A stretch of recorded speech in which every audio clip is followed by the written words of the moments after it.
Welcome back. Domestic violence, obviously a very serious issue that comes with many layers, and leaving the relationship is sometimes not so simple. Kathy Smith from the Rape and Abuse Crisis Center is here to help shed light on what victims go through when dealing with an abusive partner. Thank you, Kathy, for joining us today. Thank you.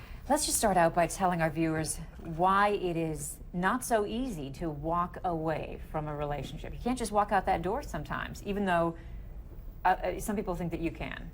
Right. There are powerful barriers to victims leaving that are often invisible to the rest of us. And so sometimes it's really hard to understand why people who are victimized stay with the people who are abusing them.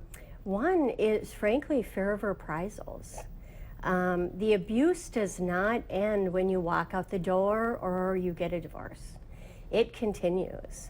Most victims are afraid of that abuse and of their abuser, but victims also love their abusers on some level, and they mostly don't want the abuser to be harmed. They want the abuse to stop, and they want to save their relationships if possible. Many people who are victimized are fearful for their children if they should leave the relationship. They're fearful that they might lose custody and that the children would have to live with the abusive partner, or they're afraid they might have to visit and the protective parent will not be there. So they're fearful for what could happen. Sometimes they think it's better if I stay because at least I'm here to mitigate what could happen to the children. Also, the more resources a victim has, the easier it is to leave. It's never easy, but the easier it is. So if they lack resources, that's a huge barrier.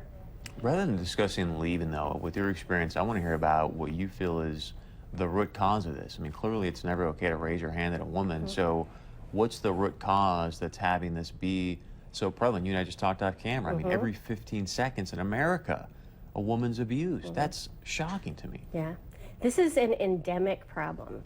A recent attorney general was asked, is this an epidemic? And he said, no, it's endemic, meaning it's always at this high of a level.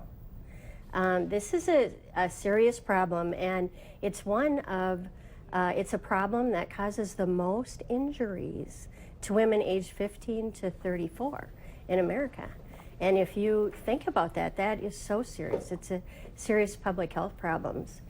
And I'm so glad you asked, why does it happen? There are many factors that play into this, both individual factors. So basically it's that the person who is abusive holds certain types of core beliefs about how their partner should behave. And they also hold a belief that they have the right to manipulate and force them into behaving in that way, whether that's through fear, through coercion, manipulation. But there are also community factors and social factors that play a part in creating environments where this is more likely to occur than others.